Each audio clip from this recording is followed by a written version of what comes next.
bien, cette étude avait en réalité trois objectifs. Le premier, c'était de faire une sorte d'état des lieux sur la santé des prêtres de moins de 75 ans en activité en France, qu'ils soient français ou qu'ils soient prêtres fidei donum, car il y avait quelques signaux d'alerte. Le deuxième objectif, c'était bien sûr d'essayer d'imaginer des propositions, de faire des préconisations à nos diocèses et aux nos instances de prévention, de santé.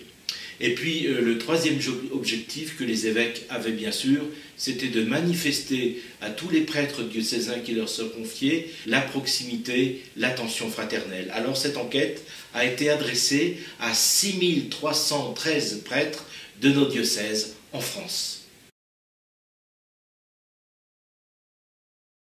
Eh bien, on peut d'abord dire qu'il y a eu un taux de réponse assez étonnant. 60% des prêtres ont répondu à cette enquête, ce qui fait au total 2650 réponses exploitables.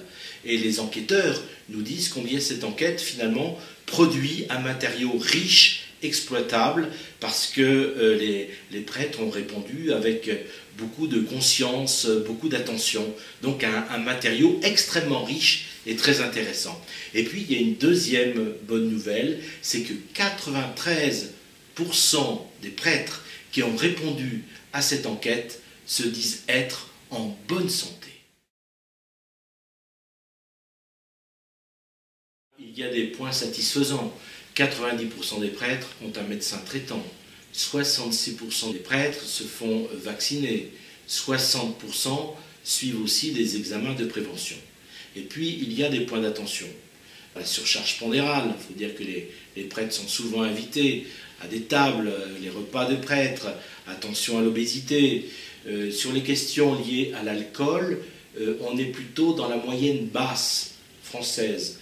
Donc on ne peut pas en faire un sujet en tant que tel, mais c'est un point d'attention. Par contre, on peut remarquer que 88% des prêtres ne fument pas.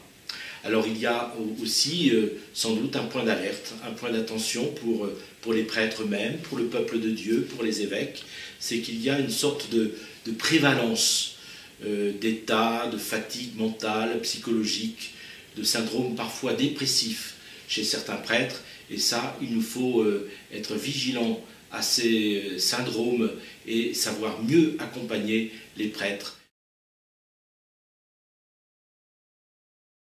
Je dirais d'abord que cette enquête était une première en France. Elle concerne les prêtres, les presbytériums, bien sûr, les évêques, premier chef, auxquels ces prêtres sont confiés, mais cette enquête, elle concerne aussi l'ensemble du peuple de Dieu qui a à être attentif à la santé physique, psychologique et spirituelle des prêtres. Et puis je voudrais aussi remercier l'ensemble des prêtres qui a répondu à cette enquête, remercier nos partenaires, je pense en particulier à Icône Médiation Santé, qui a réalisé cette enquête épidémiologique, je pense aussi à la Fondation du Clergé, et puis à la Mutuelle Saint-Martin, Action Sociale. Donc un immense merci à tous. Et puis cette enquête portera certainement des fruits en termes d'accompagnement. Nous aurons peut-être dans 3 ans, dans 5 ans, dans 10 ans, à refaire une autre enquête pour comparer l'évolution de la santé des prêtres. En tout cas, je le redis, pour conclure, cette question de la santé des prêtres en activité est une question absolument cruciale pour la vie de notre Église, et je remercie le peuple de Dieu d'être attentif à la santé physique, psychologique et spirituelle de tous les prêtres.